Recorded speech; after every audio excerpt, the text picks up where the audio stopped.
Trufa më e madhe në botë. Kujt nga ju i ka rënë rasti që të vidhet nga dikush? Pra nga ata që vjedhin në këto programet që bëjnë online, ose në për telefona, ose në mesazhe, ose në Facebook, ose në YouTube apo ku ta di unë.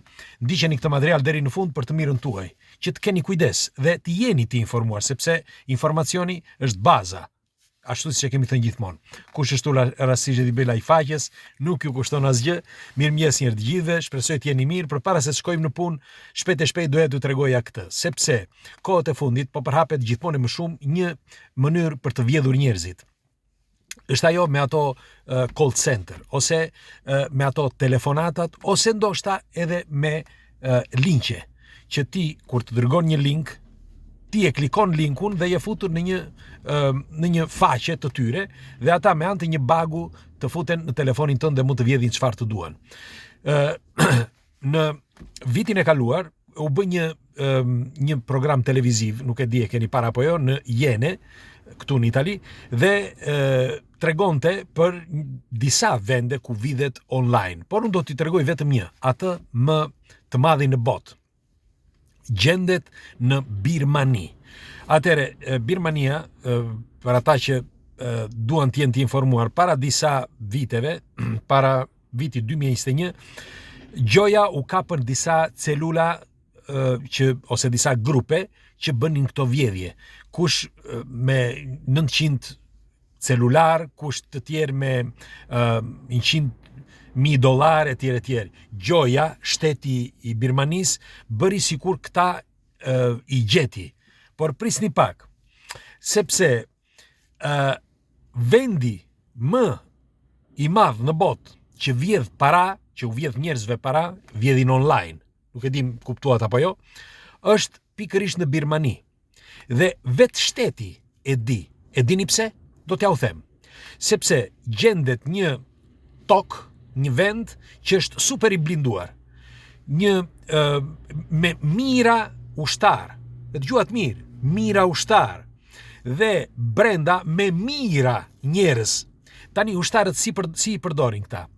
I përdorin që disa janë brenda, disa janë jashtë, disa të tjerë janë si në kohën e komunizmit që rrinë në periferi dhe futen në përqytete, në përfshatra që mos të ketë spiuna dhe e parandalojnë problemin para se që të shkojnë të këta.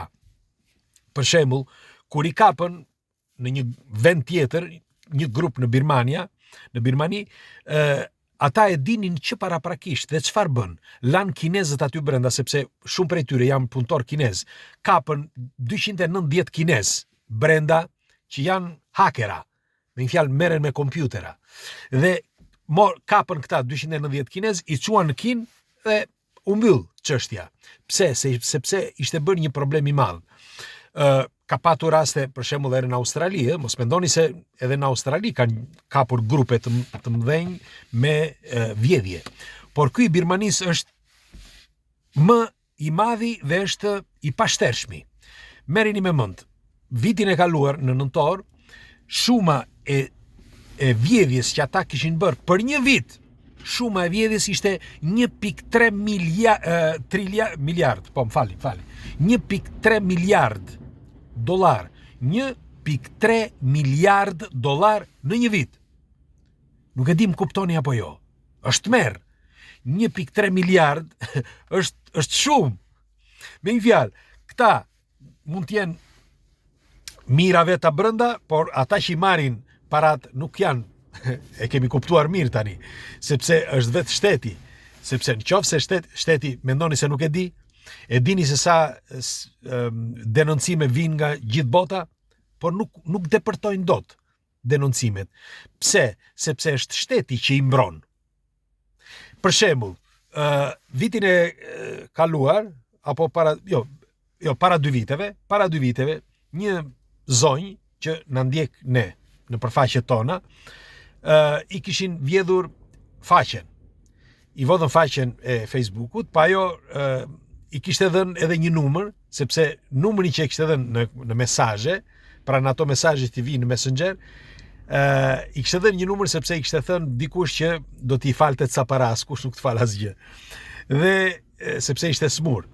Dhe çfarë bëri ajo? Ajo, kur duke klikuar në atë numrin që i dha, ata u futën në telefonin e saj. Dhe ishte, se i thanë, kliko këtë dhe do vësh këtë numër. Dhe ajo u fut. Tani, përveç se humbi faqen, por kishte dhënë edhe disa detaje të kartës së saj.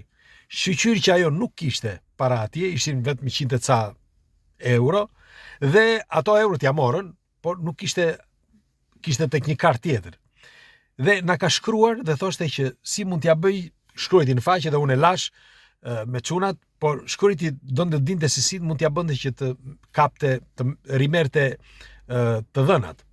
Mirë po, të dhënat si do, ata nëse i kanë marrë, ti nuk i merr dot mbrapsh. E vetmja gjë që ti mund të bësh, që të marrësh, i thanë çunat, të marrësh faqen tënde. Dhe faqen mund ta marrësh duke shkuar në policinë postale, sepse policia postale është vetëm ajo që është bërë një akord, një bashkëpunim ndërkombëtar me të gjitha postat dhe policinë botërore, që ti tashmë nuk e humbet më faqen tënde. Çfarë do lloj faqe qoftë ajo, nëse ta vjedhin, ti e merr mbrapsht, por ka një gjë që do i shkruajnë pasi ta kenë marrë këta hakerat, pasi e marrin, i shkruajnë mesazh të gjithë shokëve tuaj që ke aty në faqen tënde. Dhe peshkojnë kush e di se sa, peshkojnë shumë njerëz. Në fakt, me styre kishin peshkuar njëri që i kishin marrë 22.000 euro. Që thoshte kjo zonja. Dhe doja t'ju thosha me këtë, kini kujdes, bëni kujdes, sepse gjithmonë duke ecur përpara me këtë teknologji që kemi, sa më shumë ecet dhe aq më problematike është, sepse tani me anë të inteligjencës artificiale dhe me këto teknikat që bëhen sot, gjenden mënyra të ndryshme për të vjedhur dikë. Dhe këta që merren vetëm me këtë punë, gjejnë mënyrën, do t'ja po nuk do, gjejnë mënyrën derisa që të vjedhin, jo vetëm sepse përse bëhet çdo gjë, për para. Jo vetëm faqen, por edhe për parat. Tani, kur vin linqe, çfarë do lloj linku që vjen? Nëse më dëgjoni, merreni atë linkun, nëse keni telefon, nuk është urgjent, nëse keni telefon në dorë. Pra nuk është urgjent ta bëni, por merreni linkun dhe kalojeni në për disa faqe që për shembull ka disa faqe, është një faqe për shembull që ajo të thotë nëse ky link është i rrezikshëm ose jo. Ka disa faqe. Vet emaili, ndonjëherë nëse vjen me email, vet emaili ta thot, por edhe emailin këta e depërtojnë. Kështu që duhet keni kujdes që kur të vinë nëse vin nëpërmjet emailit një link që ju vjen nga një destinacion që nuk e njihni, mos e klikoni. Mos e klikoni. Ndonjëherë, bile çfarë kanë bërë tani këta? Tani e bëjnë edhe me PDF, me PDF. Pra bëjnë faqe me PDF ose me foto. Që ti kur shkon futesh tek emaili, klikon foton ose PDF-n dhe je futur tek ata. Pra je futur në një sistem që ata është më thjesht pasaj për të gjurmuar dhe të marrin të dhënat ty. Duhet të dini që lufta tashti në këtë periudhë bëhet për të dhënat e njerëzit. Pra emër mbi emër, karta identiteti, numri bankar, ku jeton etj. Këto të dhëna bashkë me emailin, këto të dhëna janë tepër të rëndësishme, shiten me para. Shiten miliona. Nëse ke kontakte shumë, shiten miliona. Në fakt, herë edhe i denoncojnë, bile edhe këtu në Itali ka ndodh shpesh, po thuaj çdo ditë që denoncojnë disa që telefonojnë. Bile tani çfarë kanë bërë këta? Disa prej këtyre kompanive, këtyre që hakerave që vjedhin, vën një sistem që telefonon vet. E kanë bërë këtë sistemin, kanë bërë një sistem që sistemi telefonon dhe të merr telefon, kemi këtë thot produkt për të shitur apo diçka tjetër apo investo paratë tua ku ta di unë. Dhe ti, në qoftë se e pranon atë, përveç se të marrin para, se ka disa nga këto që të marrin para nga kompania në të cilën të kanë telefonuar, sepse, shiko, në qoftë se do kush nga ju do mendoj që, po mirë, telefonata vjen nga ai që po më telefonon. Shiko, ka disa akorde, disa gjëra që ata bien dakord, kanë rënë dakord me kompaninë që unë do marr në telefon, por nëse tjetri do e hap telefonin, unë do marr para. Ose bën në të zezë këto lidhje. Ose kanë një sistem ata që të vjedhin para ty, ose ti futesh në disa faqe me pagesë. Pra të gjitha këto dal nga dal të marrin parat që ti ke në telefon, në ofertën që ti ke. Tani, se bet fjalë për 10 euro apo 20 euro, s'është asgjë, por kur fillon pastaj që të futet në telefonin tënd apo në kompjuterin tënd, keni kujdes sepse do t'ju vjedhin. Pra, kompanitë më të mëdha, gjenden në vende ku nuk ta pret mendja dhe janë të ruajtura nga vetë shteti. Kështu që për veten tuaj e kam, bëni kujdes kur hapni këto faqet, sepse keni hakera gjithandaj dhe u hakerojnë. Askush nuk ju jep para. Kështu që mos bëni gabime që t'u thonë që unë t'ju fal, do t'ju jap para sepse jam sëmur apo ku ta di unë, apo budallëqe tjera. Bëni kujdes. Ditën e mirë, kalofshi bukur se erdhën çunat. Hajde.